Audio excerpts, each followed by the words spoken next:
Good morning, and coming to you with a little different Monday morning message as traditional. Certainly, intentionally, I have not been communicating a lot of information from Pinson Valley High School. Dr. Gonsolin, our superintendent, has suggested that all principals allow the district office to deliver instructional information, guidance, everything that you would need to know as a faculty member and also teacher come from the central office. Certainly so everyone can be on the same page and that we can have congruency in what we're doing as a district versus individual principals coming on and giving different directions that may not completely align with what the central office in fact wants to deliver. That being said, the school is certainly on lockdown in terms of the day-to-day.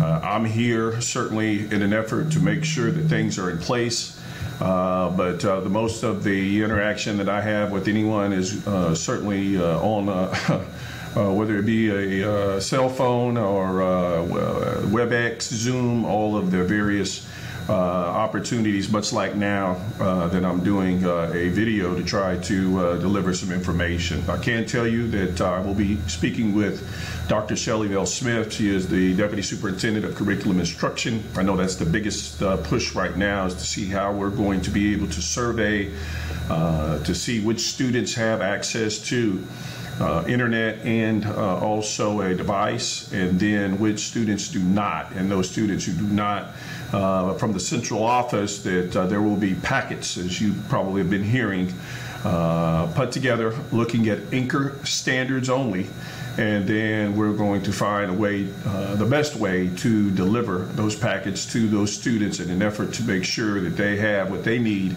in terms of instruction. It's difficult.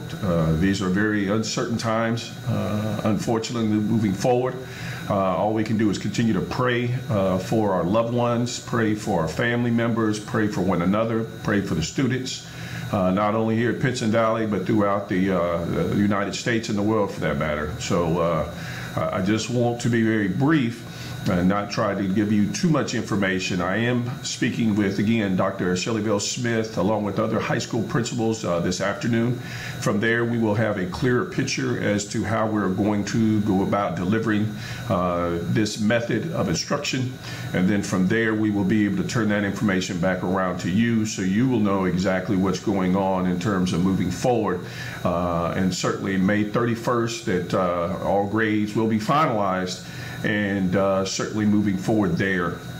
I know that we had a big push about iNow, converting or transitioning into PowerSchool. We are no longer going to go to PowerSchool for this upcoming year. Dr. Mackey, our state superintendent, has elected to certainly move with iNow for the next 12 months. It's going to be an arduous process in trying to make that conversion, and so the decision was made that we will continue to stay with iNow. I know a lot of our CTE teachers and our elected teachers wants to know what this is going to look like for them and for their students. And I can tell you, I spoke to Bobby Jackson. He is our career tech director, and he said that in speaking with the individuals that govern this in Montgomery, say that everything from the NCCR is put on hold, and that is not something that right now they're really focused on. They're really focused on the core instruction.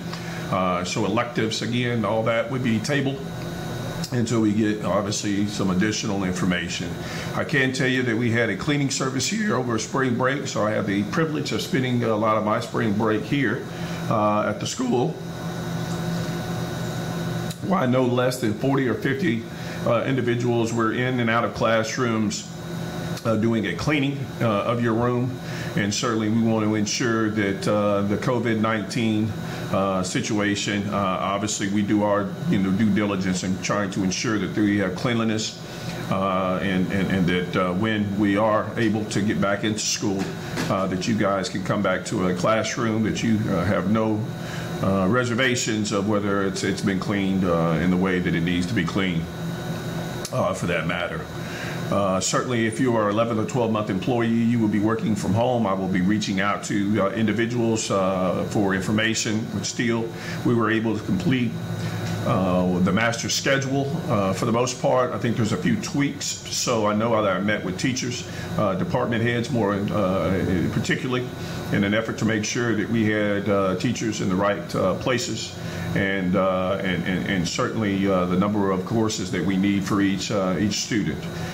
Folks, I can just tell you that this has again been a very difficult road in education, and more specifically for us here in Jefferson County. But I can assure you one thing, that we're going to continue to work hard. We're going to continue to work together as a family. We're going to continue to do the things that's important to make sure that we meet the needs of our kids and also our own families. I'll be praying for each and every one of you. We'll be praying for your loved ones. I know we have some members of our faculty that have loved ones out of state that may or may not be impacted with this COVID-19, and so certainly my prayers go out to you guys as well. We know that the good Lord that I serve and you serve, He has a fix for this, and the reality is, if you think about the book of Numbers, and the 16th chapter kind of speaks to this, believe it or not. But that's a different sermon for a different day. But I will say that continue to stay prayed up, and continue to use common sense. Stay at home as much as possible. And do know that I am a phone call away. If you do not have my cell phone number, it's 205-329-5151. I think everybody has, because I've been getting text messages from a lot of you guys just checking on me and checking on certainly the folks here that's still coming to work on a modified basis, and sharing with me, of course, how much you love and you miss your kids, and that means a lot to me. It means a lot to us. So I love each and every one of you. Again, reach out to me if you need anything, and I will be back in contact with you to let you know exactly what's going on in respect to the teaching and learning piece. Until then, again, stay safe, and we'll talk very soon.